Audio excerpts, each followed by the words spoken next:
নমস্কার বন্ধুরা, খাট্টি Mithi middle class লাইফে আপনাদের জানাই অনেক অনেক স্বাগত। আজকে আমি শেয়ার করতে চলেছি শিশুদের জন্য একটি baby food recipe, oats porridge বা ওটসের পায়েস। আর এই রেসিপিটি বানানোর জন্য আমি এখানে 3 ধরনের ড্রাই ফ্রুট ইউজ করছি, কাঠবাদাম বা আলমন্ড, আখরোট এবং কাজু। ড্রাই ফ্রুটস কিন্তু শিশুদের ব্রেন ডেভেলপমেন্টে বা মানসিক বিকাশে ভীষণই হেল্পফুল হয়ে থাকে। তাই অবশ্যই চেষ্টা করবেন শিশুর যে কোনো একটা খাবারে কোনো না কোনো ড্রাই ফ্রুট ইউজ করার।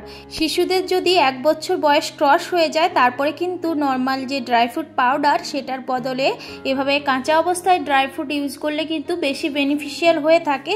যেহেতু আমার শিশুর বয়স 2 বছর, তাই কিন্তু আমি ওকে ড্রাই ফ্রুট পাউডার দিই না, এভাবে ড্রাই ফ্রুটগুলো কাঁচা অবস্থাতেই দিই। আর সেটা কীভাবে খাবারে অ্যাড করি সেটা অবশ্যই আপনাদের সঙ্গে শেয়ার করব, তার জন্য পুরোপুরি ভিডিওটি দেখতে থাকুন। প্রথমেই আমি এখানে কয়েকটা কাঠবাদাম ভালোভাবে ধুয়ে নিয়ে সামান্য জল দিয়ে একটা বাটিতে 4 থেকে 5 ঘন্টার জন্য ভিজিয়ে রাখলাম। 4 ঘন্টা হয়ে গেছে। এখন দেখুন আমি এই খোসাটা, ওপরে যে আলমন্ডের খোসাটা আমি তুলে নেব। আর আমি কিন্তু আখরোট বা কাজু ওগুলো ভিজিয়ে ইউজ করব না। প্রত্যেক শিশুরই কিন্তু হজম ক্ষমতা এবং খাবারের চাহিদা ডিফারেন্ট হয়ে থাকে, তাই নিজেদের শিশুদের খাবারের চাহিদা এবং হজম ক্ষমতা অনুযায়ী ওদের খাবারে ড্রাই ফ্রুটের পরিমাণটা আপনারা অ্যাড করবেন। আমি এখানে দেখুন 2টো আলমন্ডের খোসা ছাড়িয়ে নিয়েছি, আর সাথে নিয়েছি একটা আখরোট এবং 2টো গোটা কাজু। আমি এখানে আমার বেবির চাহিদা মতোই আমি ড্রাই ফ্রুট ইউজ করছি, আপনারা কিন্তু পরিমাণটা বাড়িয়ে বা কমিয়ে নিতে পারেন। এখন আমি একটা হ্যান্ড গ্রেটারের সাহায্যে গ্রেট করে নেব। এভাবে কিন্তু বাচ্চাদেরকে গ্রেট করে ড্রাই ফ্রুট খাবারে অ্যাড করলে কিন্তু ওরা এটা চিবিয়ে খেতে পারে, ফলে ডাইজেশন ভালো হয়। আপনারা কিন্তু এভাবে ড্রাই ফ্রুট পাউডার দিয়ে শিশুর যদি 1 বছর ক্রস হয়ে যায় এভাবে গ্রেট করে খাবারে অ্যাড করতে পারেন, এটা কিন্তু বেশি বেনিফিশিয়াল হবে। আমি কিন্তু আমার বেবির 1 বছর ক্রস করার পর থেকে এভাবে ড্রাই ফ্রুট গ্রেট করেই ওর খাবারে অ্যাড করি। আর এভাবে কিন্তু খাওয়ালে শিশুরা চিবিয়ে খায়, ফলে কিন্তু শিশুদের ডাইজেশন ঠিকঠাক হয়। দেখুন আমি এই ড্রাই ফ্রুটগুলো সমস্ত গ্রেট করে নিয়েছি, আর ঠিক এরকম হয়েছে, মানে গ্রেট করার পরে ড্রাই ফ্রুটগুলো ঠিক এরকম হয়েছে। আমি সমস্ত ড্রাই ফ্রুটগুলো একসঙ্গে মিক্স করে নিলাম। শিশুদের খাবার রান্নার আগে নিজের হাত কিন্তু খুব ভালোভাবে ক্লিন করে নেওয়া উচিত। এরপরে দেখুন রান্নার মূল পর্বে আমরা চলে এলাম। এর জন্য একটা বাটির মধ্যে আমি নিয়ে নিচ্ছি 3 চামচ পরিমাণ ওটস। আমি এই ওটস পরিজটা আমার 2 বছরের মেয়ের জন্য বানাচ্ছি, তাই ওর চাহিদা অনুযায়ী ওটসটা নিলাম। আর আপনারা আপনাদের শিশুর চাহিদা মতো ওটসের পরিমাণ বাড়িয়ে বা কমিয়ে নিতে পারেন। এখন আমি এই ওটসটা ফিল্টার ওয়াটারে বেশ 3-4 বার ধরে জল পাল্টে ধুয়ে নেব। আর এখানে আমি দিয়ে দিলাম 1.5 কাপ পরিমাণ জল। আমি মিডিয়াম কনসিস্টেন্সিতে খাবারটা বানাবো, তাই জন্য 1.5 কাপ পরিমাণ জল দিলাম। আপনারা যদি খুব পাতলা খাওয়াতে চান সেক্ষেত্রে জলের পরিমাণ বাড়িয়ে নিতে পারেন, আর খুব ঘন খাওয়াতে চাইলে জলের পরিমাণ কমিয়ে নিতে পারেন। এখন কিন্তু ধিমি আঁচে এই ওটসটা আমি 4 থেকে 5 মিনিট ফুটতে দেব। তবে বারবার কিন্তু এভাবে একটা ছোট চামচের সাহায্যে নাড়াচাড়া করতে থাকবো, যাতে তলায় না লেগে যায় আর সমস্ত ওটসটা ঠিকভাবে সেদ্ধ হয়। আর যখন দেখুন 3 থেকে 4 মিনিট রান্না হয়ে যাবে, এই পর্যায়ে কিন্তু আমরা অ্যাড করে দেব সামান্য একটু পাউডার গুড়।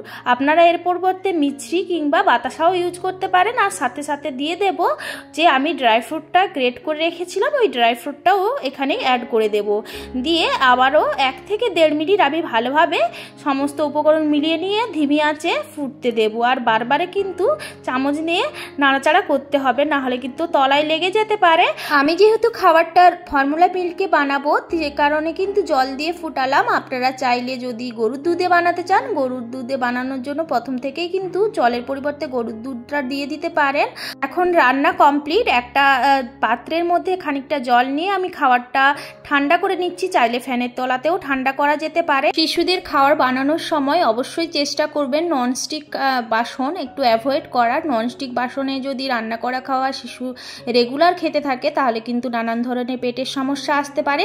এখন খাবারটা ঈষদুষ্ণ অবস্থাতেই আমি এর মধ্যে 1.5 চামচ পরিমাণ ফর্মুলা মিল্ক অ্যাড করে নিচ্ছি। আমি আমার শিশুর চাহিদা মতোই এখানে মিল্ক পাউডার অ্যাড করলাম। আর এখন এই ফর্মুলা মিল্কটা খাবারের মধ্যে মিলিয়ে নেব। আপনারা চাইলে কিন্তু এই পর্যায়ে লিকুইডভাবেও ফর্মুলা মিল্কটা ইউজ করতে পারেন। আপনাদের কাছে যেটা সুবিধা মনে হবে সেটাই আপনারা করবেন। বন্ধুরা, ওটসে রয়েছে protein, fat, vitamin B complex, fibre, যা শিশুদের কনস্টিপেশনের সমস্যা কমায়। রয়েছে ফলিক অ্যাসিড, যা শিশুদের গ্রোথের জন্য খুবই বেনিফিশিয়াল। এছাড়াও রয়েছে আয়রন, যা শিশুদের মানসিক বিকাশ ও হিমোগ্লোবিন বৃদ্ধিতে কিন্তু সহায়তা করে। এখন দেখুন বন্ধুরা, ওটসের পরিজ কিন্তু পুরোপুরি রেডি হয়ে গেছে। এখন আমি আমার মেয়েকে যেই পাত্রে খাওয়াই ওই পাত্রে সার্ভ করে নেব ওটসের পরিজ। কেমন লাগলো আজকের এই রেসিপি অবশ্যই লাইক কমেন্ট করে জানাবেন। আর যদি আপনি আমার চ্যানেলে নতুন হয়ে থাকেন অবশ্যই আমার চ্যানেলটি সাবস্ক্রাইব করে আমার পাশে থাকার অনুরোধ রইল। আপনারা যদি কোনো ধরনের বেবি ফুড রেসিপি জানতে চান অবশ্যই সেটা আমাকে কমেন্ট করে জানাবেন। আমি নিশ্চয়ই ওই টপিকের উপর ভিডিও বানিয়ে আপনাদের হেল্প করার চেষ্টা করব। আমার দেখানো এই পদ্ধতিতে যদি আপনারা ওটস পরিজ রান্না করে আপনাদের বেবিদের খাওয়ান তাহলে কিন্তু বেবিদের ব্রেন এবং হেলথ ডেভেলপমেন্টে খুবই হেল্পফুল হবে ও এটি শিশুদের ওজন বৃদ্ধি করতেও সাহায্য করবে। আজকের রেসিপিটি এটুকুই। দেখা হচ্ছে আগামী একটি নতুন রেসিপিতে। ততক্ষণের জন্য ভালো থাকবেন এবং নিজেদের শিশুদেরকে অবশ্যই সুস্থ রাখবেন, ভালো রাখবেন। ধন্যবাদ।